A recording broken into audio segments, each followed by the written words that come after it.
मैं सच बोल रही हूँ, इसलिए बगैर घबराए बोल रही हूँ। और दूसरी बात, ये मेरे साथ हैं तो मुझे इतनी टेंशन नहीं है। जब मैं जेल में बोलती थी तो मुझसे बोला नहीं जाता था, रो रो के बोलती थी, क्योंकि यहाँ इतना खौफ था तब। फिर उन्होंने मुझे विश्वास दिलाया, तुम सच बोलोगी तो तुम्हारी जीत ही होगी।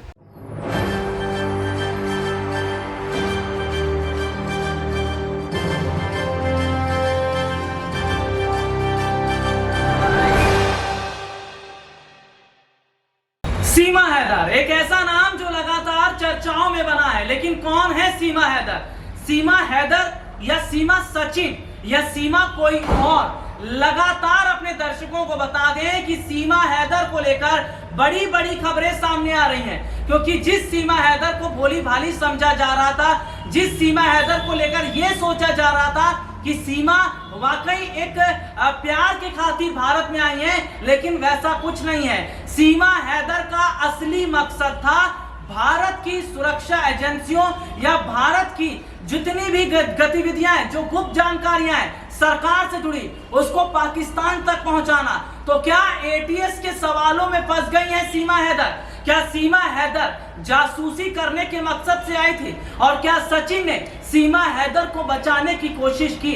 क्या सीमा हैदर का बड़ा कनेक्शन पाकिस्तान से है? और क्या सीमा और भी बहुत सारे ऐसे लोगों को जानती हैं जिनके साथ उनका रिश्ता है? क्योंकि तमाम सवाल अब खड़े हो रहे हैं, और सवाल ये इसलिए भी खड़े हो रहे हैं क्योंकि सीमा और सचिन के साथ देखा जाए तो जो स्थिति इस वक्त की है वो जाहिर तौर पर यह बता रही है कि सीमा सचिन को जितना जानती हैं, उससे ज्यादा भारत में बहुत सारे ऐसे लोग हैं जिन लोगों को वो जानती है, क्योंकि पबजी और सोशल मीडिया की शौकीन है सीमा हैदर। और फर्राटेदार तरीके से कैमरे के सामने बोलना इतना आसान नहीं रहता।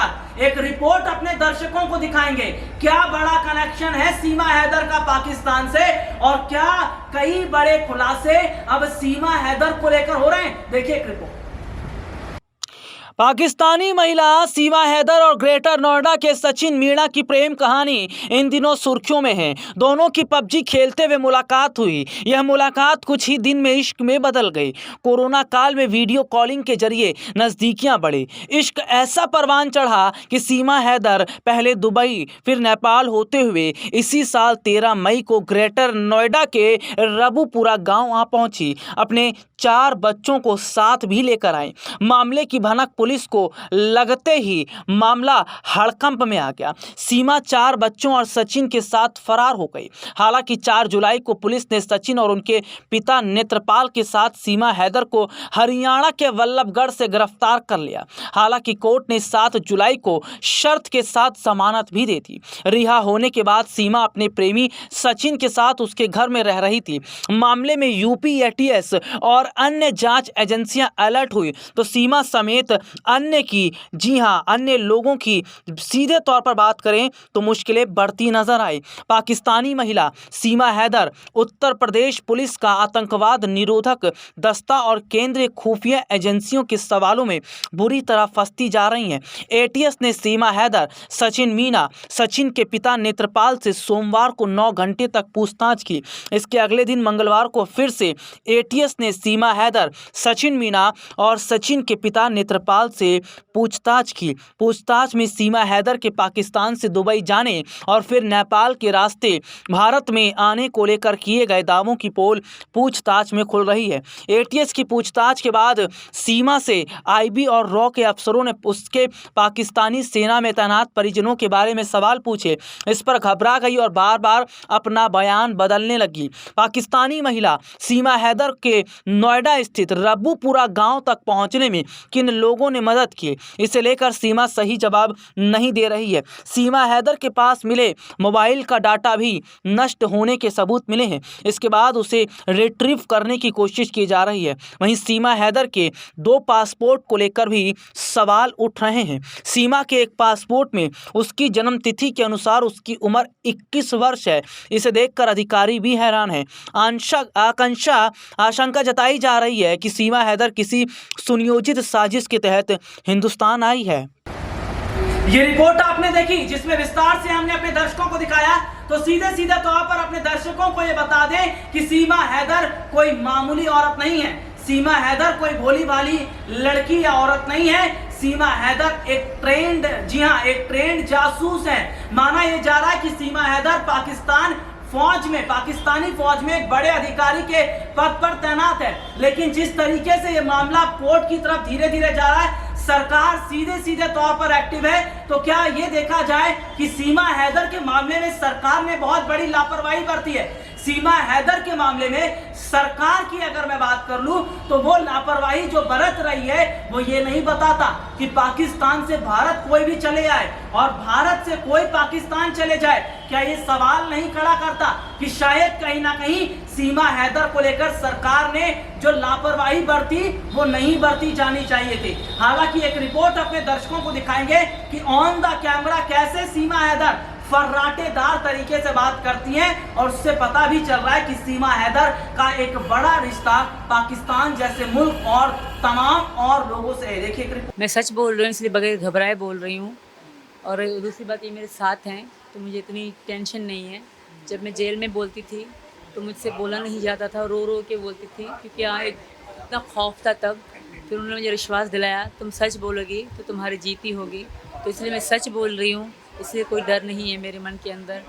मरना एक दिन सब ने है सर, पर मैं बेगुनाह ऐसे गंदी मौत नहीं मरना चाहती। एक दिन मौत मुझे भी आनी है, आप सब हर किसी को मरना है। जो मेरे पापा थे वो भी चले गए, दुनिया में कई लोग आए हैं चले गए हैं, मेरी भी मौत होगी एक दिन। पर इस तरह की मौत मैं नहीं चाहती। मैं यहाँ अगर मौत आती भी है, मैं यहाँ मरना चाहूँगी, पाकिस्तान जाना नहीं चाहती। और मैं सच ही बोल रही हूँ, इसलिए मुझे कोई डर नहीं है। अगर एक बात मैं आपसे ये जानना चाहूँगा कि अगर कल को पाकिस्तान एम्बेसी से लोग आते हैं यहाँ पर, जिसकी पूरी उम्मीद है पाकिस्तान एम्बेसी से, क्योंकि इनलीगल माइग्रेंट हुआ है, पाकिस्तान एम्बेसी भारत सरकार को रिक्वेस्ट डालती है कि आप इनको भेजिए, हम डिपोर्ट कर रहे हैं। उस समय सचिन जी, आप एक पति के रूप में आपकी क्या प्रतिक्रिया रहने वाली है और आप अपना भविष्य अब कैसे देख रहे हैं? सर, पहले तो मैं ये विनती करूँगा कि ये यहाँ से नहीं जाए और हमारी हाथ जोड़ के प्रार्थना है कि ये सब ना हो।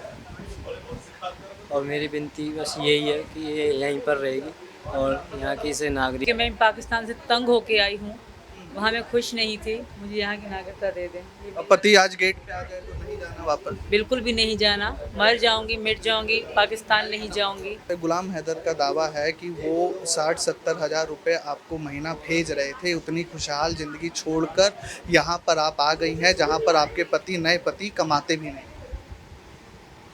गॉड इज़ ग्रेट, भगवान बहुत बड़े हैं, दे देंगे हमें।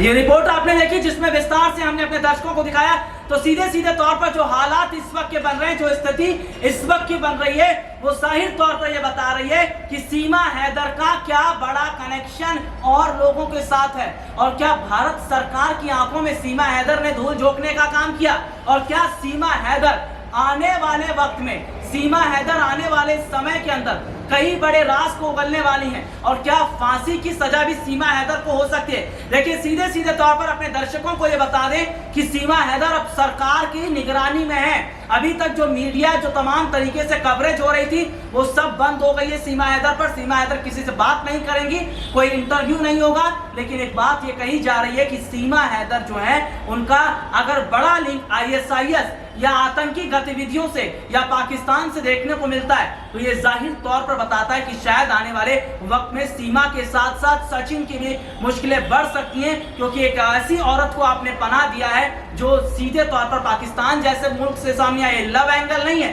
ये जासूसी का एंगल है, और सीधे तौर पर इसमें सीमा फंसती नजर आ रही है।